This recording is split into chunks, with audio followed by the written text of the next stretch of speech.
ষষ্ঠ শ্রেণীর প্রিয় শিক্ষার্থীরা, আজ আমরা তোমাদের গণিত বিষয়ের পঞ্চম অধ্যায় অর্থাৎ সরল সমীকরণ অধ্যায়ের ২৭, ২৮, ২৯ এই তিনটি সমস্যার সমাধান করব।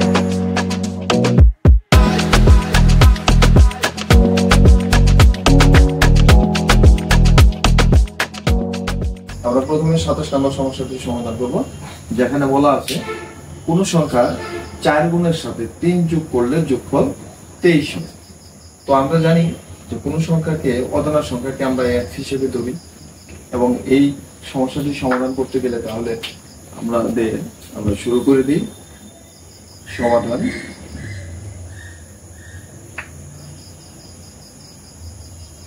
আমাদের অজানা সংখ্যাটিকে আমরা সবসময় এক ধরি, তাহলে আমরা ধরি সংখ্যাটি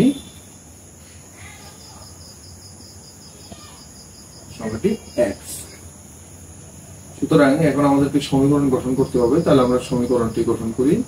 সমীকরণ আমাদেরকে বলেছি কি কোন সংখ্যার ৪ গুণের সাথে, অর্থাৎ সংখ্যাটি যদি x হয়, তাহলে এর ৪ গুণ হলো 4x। এই ৪ গুণের সাথে আমাদের কত যোগ করতে হবে? ৩ যোগ করতে হবে। তাহলে আমরা ৪ গুণের সাথে আমরা ৩ যোগ করলাম, যোগ করলে যোগফল আসলো আমাদের কত? ২৩। এই হলো আমাদের সমীকরণটি। এখন আমরা সংখ্যাটি নির্ণয় করব। তাহলে আমরা লিখব শর্ত মতে 4x + 3 = 23, বা আমরা আগেই যা জানি যে x বর্জিত রাশি যেটা আছে সেটাকে আমরা ওই পাশে নিয়ে যাব, রাইট হ্যান্ড সাইডে নিয়ে যাব। তাহলে আমরা 4x = 23, এই 3 এই পাশে গেলে আমাদের কি হবে? মাইনাস হবে। যেহেতু এটা এই পাশে প্লাস আছে, এই পাশে গেলে মাইনাস হবে, বা 4x = 20, বা এখন এই 4 x এর সাথে গুণ আকারে আছে, এটাকে আমরা যদি সাইড চেঞ্জ করি তাহলে এটা হবে ভাগ, অর্থাৎ 20/4। আমরা যদি কাটাকাটি করি বা 20 কে যদি 4 দিয়ে ভাগ দেই, সুতরাং x = আসলে আমাদের কত? 5। সুতরাং নির্ণয়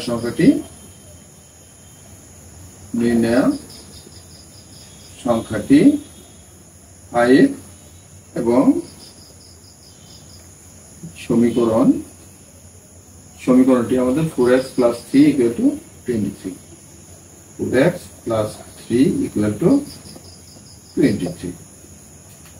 ঠিক আছে। এবার আমরা ২৮ নং সমস্যাটি সমাধান করব, যেখানে বলা আছে কোন সংখ্যা ৫ গুণের সাথে ওই সংখ্যার ৩ গুণ যোগ করলে যোগফল ৩২ হবে। অর্থাৎ একটি সংখ্যা আমার দেয়া আছে, সেই সংখ্যাটির ৫ গুণ এবং ওই সংখ্যাটির আবার ৩ গুণ, দুইটাকে যদি আমরা যোগ করি তাহলে যোগফল হবে ৩২। তো আমরা পূর্বের মতোই সমাধান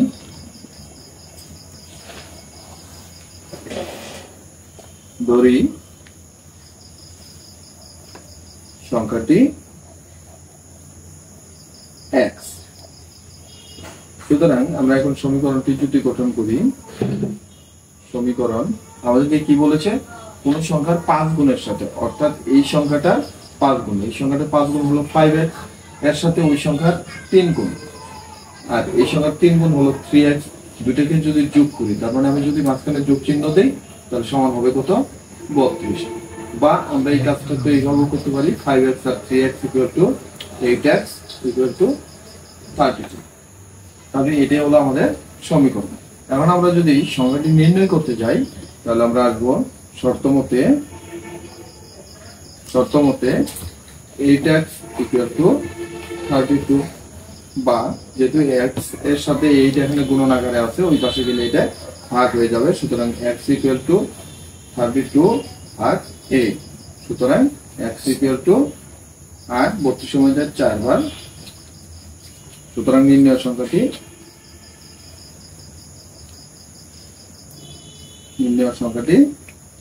4 এবং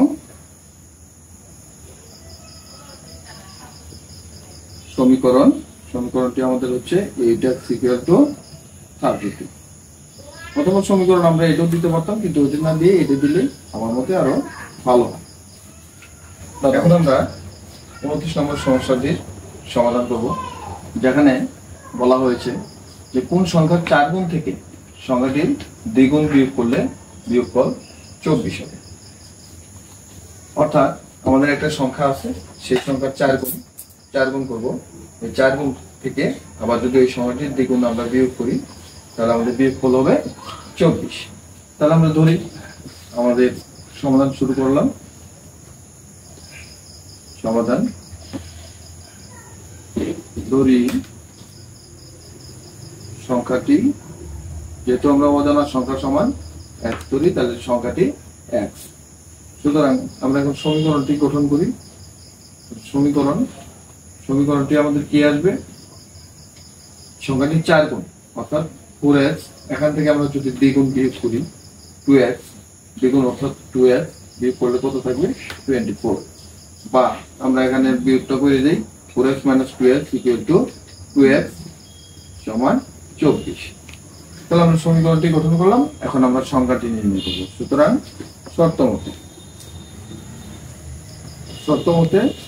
2x = 24 বা x = 24, যেহেতু 2 এখানে গুণন আকারে আছে, এই পাশে গেলে ভাগ হবে।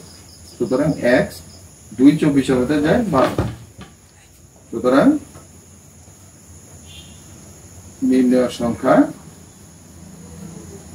12 এবং সমীকরণটি 2x = 20। ধন্যবাদ। আশা করি সবাই বুঝতে পেরেছ। যদি কোনো সমস্যা হয় কমেন্টসের মাধ্যমে জানান। খোদা হাফেজ।